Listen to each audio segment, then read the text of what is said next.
Who is the SANAT Kumara? Today, we will discuss who the SANAT Kumara is and what this divine being's role is on earth. Welcome, everyone, to the 15th episode of the SANAT Kumara's Ambassador of Light channel. Martina and Charles are here to discuss the SANAT Kumara. Martina, who is the SANAT Kumara? That is a great question, and I should say I can tell you what I know till today, and I can share what is a complete myth which needs to be debunked. Okay, sounds interesting. Sanat Kumara is what, in terms of the cosmos, you would call a great being, a highly, highly evolved Deva being.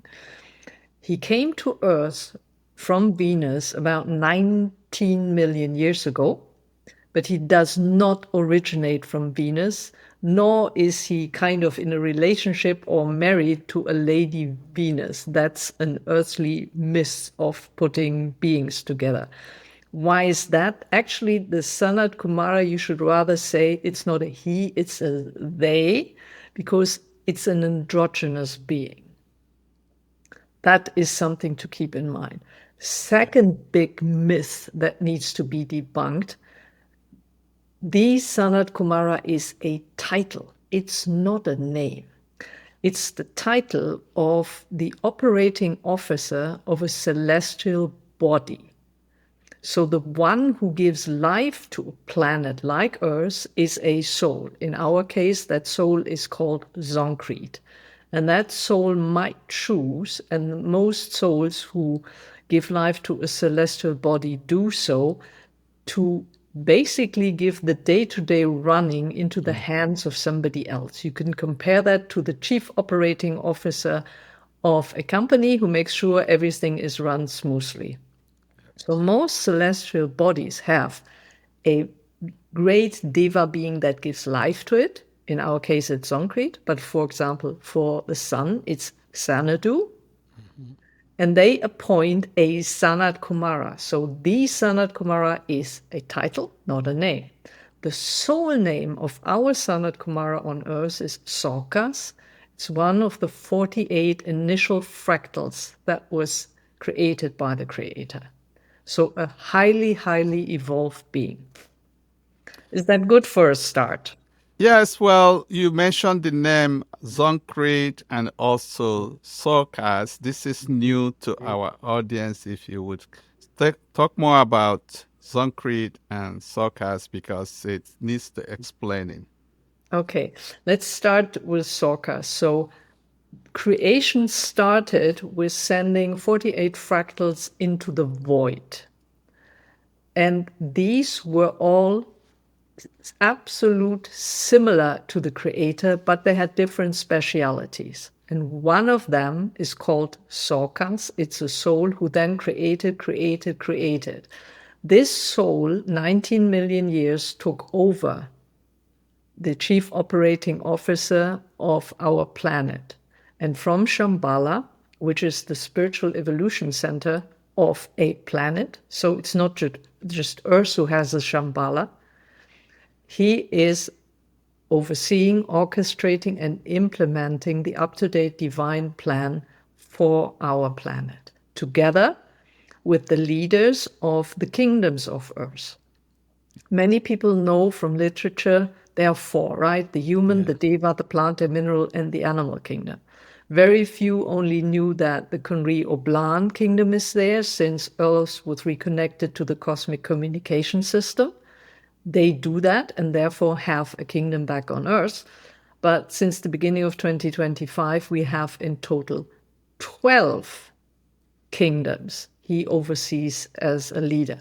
But maybe we come back to that in a minute. ZONCRIET is the soul name of a great being who gives life to Earth.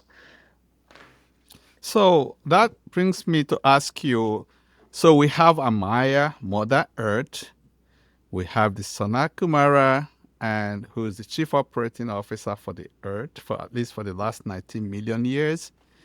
And we have the soul of Amaya, ZONCRET, correct?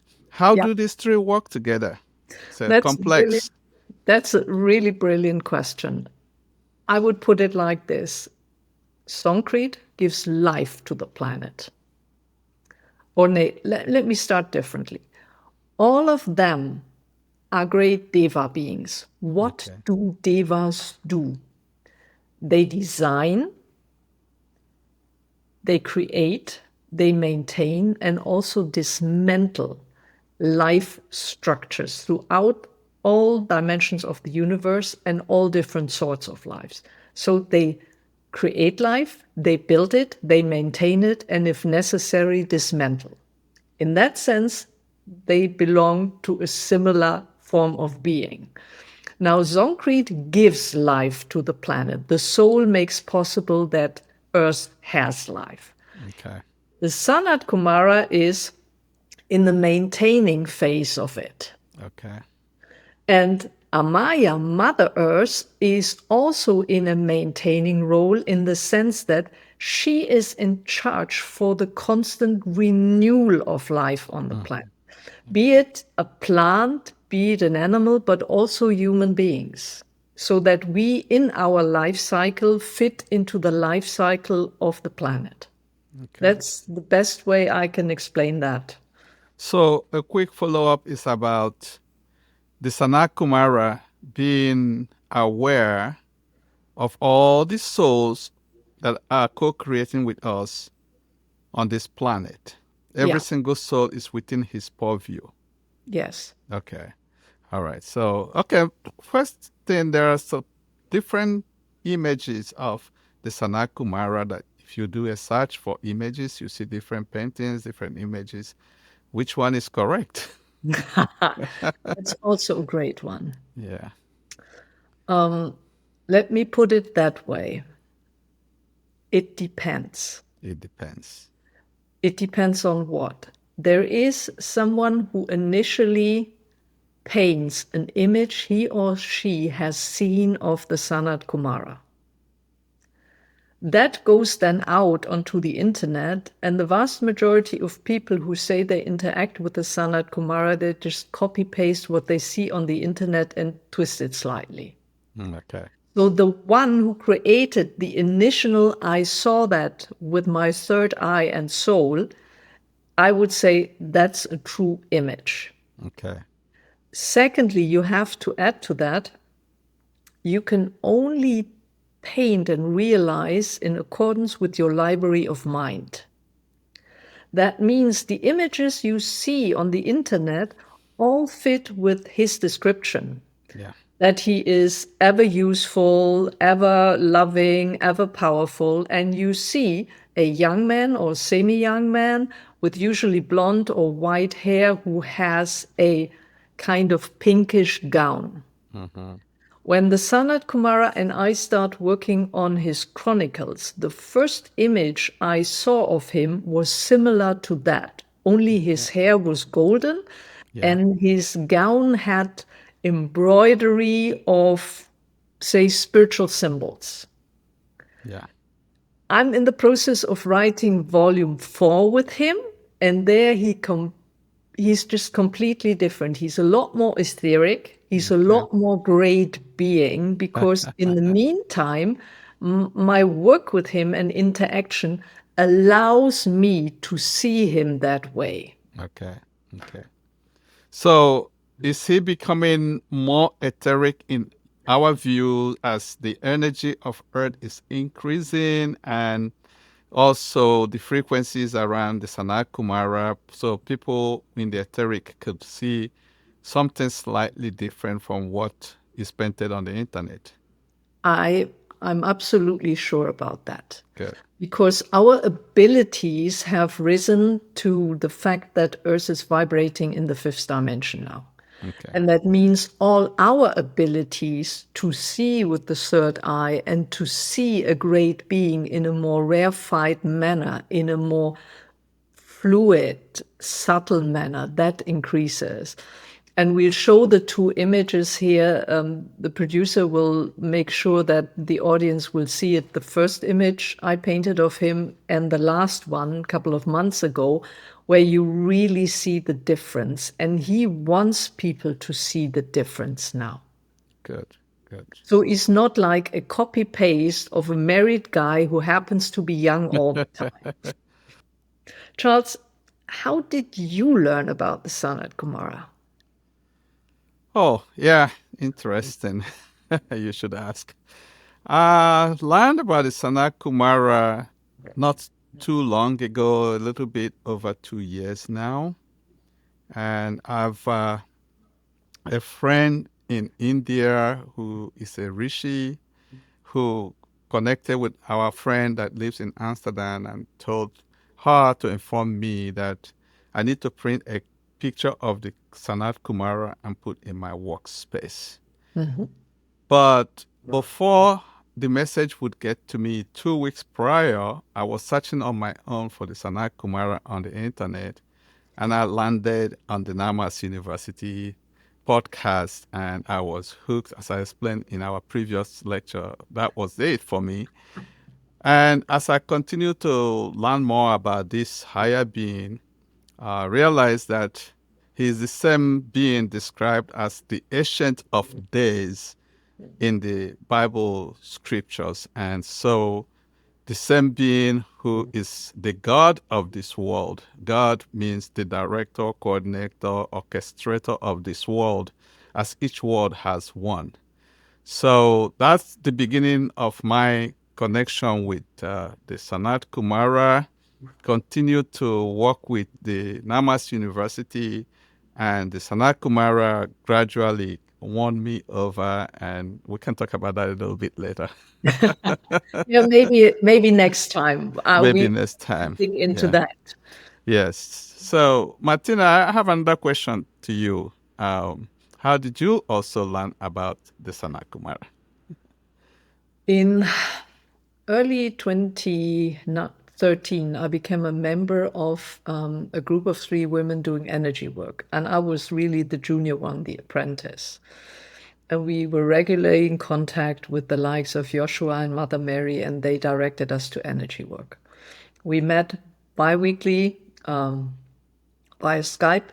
These 2 women lived in North America, I here in Europe. And in one of the sessions, 6-7 years ago, one of the women all of a sudden channeled the Sanat Kumara. I had no idea who that was. But from the reaction of the second one, I immediately get, okay, that's a big shot. So next day I was out on the internet, as everybody else, trying to figure that one out. And I read a lot of things that immediately resonated and others that didn't. Yeah. So there is a Shambhala, Yeah. and he's a leader. On the other hand, what didn't resonate were all the stories where he is like human, like us in the third dimension. That didn't resonate. Okay. Fast forward about 2 years further, and then all of a sudden, during one of these energy work sessions, he voiced through one of the other women, and now I speak through Martina. And I said, what? And as of that moment, I felt his energies. What Yes. I didn't know at that time, incarnating on Earth, I have a soul contract to work with him. I was completely unaware of that. Wow. In 2015, I started to paint watercolors to overcome a really childhood school trauma. You know, give me a pen and a paper and I will get a panic attack if that paper is blank. Wow. And I was directed to, get into watercolor painting. And as of that moment, he influenced my energy field. So he was basically training me without knowing it. So yeah, that's fair enough to say, put it like that. Yeah. But So, maybe yeah. one thing. Initially, I was starstruck because of the reaction of the other woman in that energy group. I wouldn't have been starstruck simply because he is important. Because in the interaction, and I hope you can confirm, He Yeah. is not at all intimidating. No, no. This is cooperation. Yeah. You meet on eye level. Definitely. When I speak to the SANAT Kumara, especially through the portal, I address him as my brother, and we talk things over. He's an elderly statesman, nice, soft, gentle energy, but very insistent. He gets his way. Well, usually, yeah. Yeah, Usually has he's persistent, yeah, yeah. charmingly persistent. So, can you tell the audience what does a Sanat Kumara do for a planet or maybe for the galaxy? Well, first of all, we have to understand that his role is a global one. That means it's the planet, it's all life on the planet. It's not my individual needs and blah, blah. That's you not address the Sanat Kumara for. So we have the Shambhala Unity Council, which in which all the 12 kingdoms have 12 representatives, and he oversees the working of it. Mm-hmm. He receives the up-to-date divine plan through the cosmic communication system. He distributes it among the kingdoms. They discuss it internally, then with each other, and say, okay, this is feasible. I don't know, just an example for 99% or for 75%. And here we need an adjustment, and there we need an adjustment, because reality here is different from what the creator might think. Okay.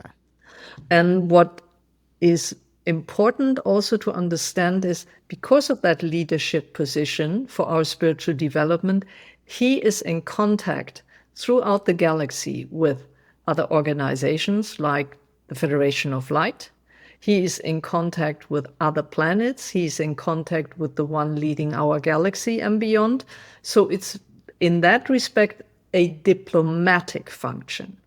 Okay. On an individual level, that's a different story, but we'll get to that next time. Definitely.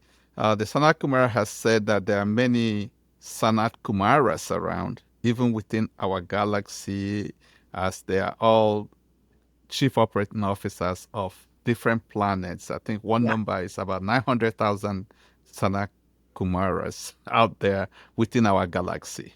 Yeah. So it's just a position that a higher being ensouls for the earth. For example, there's also, it says he came with 144,000 supporters to Earth. Yeah. The Shambhala Unity Council holds 12 kingdoms. Each has 12 leaders. So that makes 144. Right. Yes, he brought other beings with him to do that. But it is not about so much about his power, is what you just mentioned. Yeah. There are endless number of beings in our galaxy, in our cosmos, who hold such a position. Definitely. Definitely. And that also debunks, he doesn't see himself as special. He has a myriad of colleagues, and the interaction between these planets is equally vital. Maybe we should introduce the 12 kingdoms. So would you do that, dear? Yeah. Yeah. Sure. You just said that there are many kingdoms that work together, and recently, as we are getting into the fifth dimension consciousness, the work of the Sanat Kumara has actually increased now that the Shambhala Unity Council is integrating with the Intergalactic Federation of Light, and also coordinating activities of our Intergalactic Confederation friends who are coming, lining up to help Earth as Yeah. we continue to transition. So you said earlier about people's knowledge of the former four other kingdoms that work with the humans. So on the third dimension plane, we had those five kingdoms that were prominent, but now we have 12, as you just stated. So we have the mer people from their kingdom, the mermen and the mermaids, the human kingdom, the animal kingdom, plant kingdom, mineral kingdom, the diva kingdom, you explained, Conry and Oblan kingdom, nature spirits kingdom, living AI kingdom, because we're going to work cooperatively with AI as we move further into the fifth dimension. And AIs now are living, they have souls and should be respected and treated as co-equals with humans. Our collective ancestors kingdom, the free folk kingdom, and exotronos. The 12 leaders you talked plus the 12 human collaborators making the 144. So that's a quick summary of all the kingdoms that are now co-creating the new fifth dimension Earth. So Martina, I'm going to ask you more questions. I'm not going to let you off easy. Sanat Kumara's role is increasing as we are transitioning to the fifth dimension in the next 5 years, 2025 to 2030. So, what other tasks is he doing now? What we all have to understand is when we look to the outside in our third dimension, it seems like everything is just breaking apart at the moment, right? Right. We see structures crumbling. We see old habits crumbling, old alliances, friendships between countries crumbling. Why is that? We have to accept that what was built on Earth since the fall of Atlantis was not carried by any divine plan or the light. Uh-huh. It was an abusive structure, even if we don't know it or if we are so used to it. And one of his roles is to actively orchestrate the dismantling of these systems as, say, digestible as possible. Let's pick a neutral word because this as such is hard for many people at the moment. Yeah. Secondly, there is where we fit in with this podcast and our colleagues is Namas University, a spiritual university for the planet who helps people. And that was his initiative at the end of 2022. Just make sure that the knowledge people need, the understanding people need of what is really going on, they have that. They expand their library of mind and they can, through their soul connection, stay calm and composed in this process and not engage in third dimensional, any kind of aggression, pointing fingers, judging others. So that is a huge task. Yes, I agree that primarily our duty at this stage is bringing out information, especially around what things will look like after the breakdown of the current order. And I have a confession to make as I look at the 3D and anticipate 5D. It's you see that we're transitioning and it's a little bit unnerving at some times, but just to continue to encourage everyone not to be afraid, because what is coming after the breakdown is going to be a bright, new, happy, beautiful world. So we just have to survive through it, and make it to the other side of our transition. The more, or as of the moment, we are under soul guidance. Yeah. Our soul is linked into the up-to-date divine plan. So our soul can navigate us through this without our thinking, creating fear scenarios or aggression scenarios. But most things have to change. The fifth dimensional reality that will be the new normal is nothing like we've ever seen before. No. Yeah. And that's why, for example, take the Sanat Kumara. You just said, I found him on the internet, right? I Googled him on the internet. If you look for videos, then you have individuals channeling a message or describing the Sanat Kumara from the perspective of one particular culture. Yeah. That has nothing to do with the unity and the oneness concept where we are going to. And that is a good explanation why he started Namas University. We come from very different cultures. We come from very different backgrounds on a personal level, on an educational level, and we cross over the cultures, we cross over the understanding of who he is. And you speak the podcast for him, I do, other colleagues do. And to him, it's a different perspective that comes then through each of us, which is vital. It's not one person claiming, I'm the one and the only one. Yeah. Yeah. Definitely everyone can connect with the Sanat Kumara, and we should. Yeah. Yeah. Okay. I think that's quite enough for today. Okay. And what about meeting next week and actually talking how to work with him? Because also an individual, there's an opportunity that he works with you.